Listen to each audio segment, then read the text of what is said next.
Vous êtes joueur? Ok, on va jouer. Voilà 3 profils, 3 hommes sur une ligne de départ. Sur qui tu mises? Le premier, jeune, cadre dynamique, trentenaire, toujours avec sa montre connectée, Strava addict. Il court avec la dernière paire, un bijou de technologie avec une plaque en carbone évidemment. Il débriefe chaque course avec une IA, fait de la data analyse sur ses perfs, bref, tout est millimétré.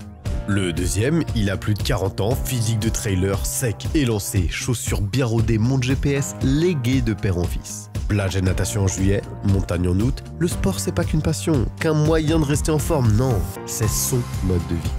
Et enfin, le dernier, un paysan, bottes en caoutchouc, 60 ans. Le seul lien qu'il a avec la course à pied, c'est que sur ses 60 printemps, il en a passé 54 à courir derrière ses moutons pour les ramener au bon endroit. Et ces 3 gars, on va leur demander de faire la course. Bon, pas n'importe quelle course, hein, car on va leur demander de faire 800 km le plus vite possible. Et toi, sois honnête, sur qui tu paries, qui va gagner? Et nous aussi, on va être honnête. Et on est désolé de te le dire, mais tu t'es probablement trompé.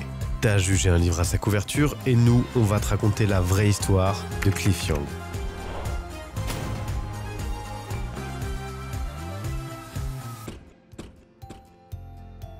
Avant de te donner la réponse de qui a gagné cette course, faut qu'on parle un peu de toi. Enfin, de nous en fait, car on fait tous partie de la même équipe.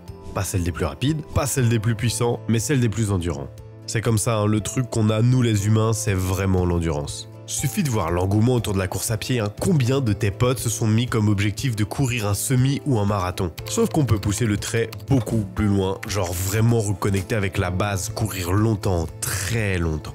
Et tout ce que ça demande, c'est se dire « Et pourquoi pas moi? Moi aussi je peux le faire ». C'est comme ça qu'on a vu des courses de plus en plus impressionnantes apparaître. Dès 1921, en Afrique du Sud, on voit débarquer le Comrade Marathon. 89 km sur une seule journée. Là, on va pas se mentir, ça commence à taper. Mais pourquoi pas faire plus? Genre beaucoup plus. Ça vous parle, la route 66? Celle qui traverse en large les États-Unis? Et ben en 1928, alors que cette route n'est absolument pas la route légendaire qu'elle est devenue, pour la promouvoir, on va y organiser une course. De Los Angeles à New York. 5500 km de course à pied. Ça va prendre 84 jours aux participants pour finir cette course, 84 jours à courir. Soyez honnêtes, c'est un peu too much. Et l'ultra running va doucement tendre vers des disciplines toujours aussi ambitieuses, mais un peu moins contraignantes. L'UTMB par exemple, l'Ultra Trail du Mont Blanc, 171 km avec 10 000 mètres de dénivelé positif. On a aussi la Badwater, 217 km dans la vallée de la mort. Ou encore une course bien française, l'ancienne Diagonale des Fous, maintenant le Grand Raid, 170 km sur l'île de la Réunion. La course à la base, qui n'était qu'un jeu de récréation, est devenue une discipline audacieuse. Tous les ans, des milliers de coureurs viennent se tester sur toutes les routes et chemins les plus incroyables du monde. Mais on va pas se mentir, dans ce genre de discipline, même si l'entraînement paye, il faut maintenant pour gagner une simple course, les meilleures chaussures, le meilleur staff, les bons sponsors. Mais si pour une fois, c'était différent. On est en 1983 en Australie où les règles de la course vont être plutôt folles. 875 km entre Sydney et Melbourne, un ultramarathon taillé pour des athlètes préparés. Et au milieu d'eux, Cliff Young, un fermier de 61 ans. Les autres coureurs le surnomment le Potato Farmer. Il a un pantalon de travail imperméable, des bottes en caoutchouc et un bon sourire. On va pas se mentir, ça se moque doucement de lui. Dans un monde qui se professionnalise, ce mec semble avoir rien à faire là. Alors, qu'est-ce qu'il fait là, Cliff Young? Pourquoi il est là? Déjà, faut savoir que sa ferme familiale fait plus de 800 hectares. Et pour utiliser une mesure qu'on visualise tous, ça fait en gros plus de 1000 terrains de foot. Imaginez sur ces 1000 terrains de foot un petit troupeau de moutons. Et pour ceux qui ne le savent pas, il faut régulièrement regrouper les moutons en tournant autour. C'est littéralement le boulot d'un berger. Ça se fait avec des chiens, en moto ou en voiture, voire même à cheval, surtout à l'époque de la jeunesse de Cliff. Sauf qu'un cheval, ça coûte cher. Et si t'as pas de cheval, tu cours, mon pote. Et c'est comme ça que Cliff a passé sa vie à courir derrière ses moutons. Sa famille est particulièrement pauvre. Pas de tracteur, pas de chevaux, et il est donc pas rare de voir Cliff courir pendant des jours pour rassembler les moutons éparpillés. Et je vous rappelle la taille de sa ferme, 1000 terrains de foot, donc c'est courir parfois pendant 2-3 jours non-stop. Bref, autant vous dire que pour vivre une vie comme ça, il faut trouver les moyens de la rendre plus agréable. Pour Cliff, c'est s'amuser en courant. Il prend du plaisir, s'impose des petits défis, dépasse ses limites tout en aidant sa famille. C'est fou, hein, imaginez un mec en botte qui court derrière des moutons pendant 2-3 jours d'affilée dans nos campagnes, on le regarderait tous un peu bizarrement. Mais Cliff, c'est un kiffeur. Et après des années de galère, quand la situation de sa famille va un peu s'arranger, il va décider de pousser un peu plus loin les choses. Il va se mettre au défi de faire le marathon de Melbourne à 57 ans. Et il fera un bon temps de 3h21 minutes, ce qui pour l'époque et pour son âge est vraiment bon. C'est un homme de 60 ans qui est une force de la nature et qui améliorera son temps à 3h02 l'année suivante. Mais ça reste pas un candidat pour gagner ce genre de course, pas à 60 ans. Encore l'année suivante, une chaîne de magasins australiens décide de faire un petit coup de pub en sponsorisant un ultramarathon entre leurs 2 magasins de Melbourne et de Sydney. Les règles de la course sont super simples, 875 km et le premier arrivé gagne 10 000 $. Et avec 10 000 $ en jeu, il va forcément avoir des gens qui vont tenter le coup. Les meilleurs coureurs de la planète viennent relever le défi, surentraînés, équipe optimisée. Et au milieu de tout ça, Cliff, bottes en caoutchouc, pantalon de travail imperméable en légende. Dans les vestiaires, ça rigole doucement, hein. Bon courage, papy. Beaucoup se disent qu'il ne tiendra pas 2 jours. Personne ne le considère comme un concurrent sérieux. Pour vous dire, on va même lui prêter une paire de baskets pour remplacer ses bottes tant il fait mal au cœur. Et vous savez pourquoi il court en pantalon? Il a 60 ans et il a des varices et comme il est fier, il ne veut pas que les gens les voient. Donc pantalon, 2-3 coups de cutter pour faire l'aération et ça part. C'est pas une blague, hein. Il a vraiment expliqué ça en interview.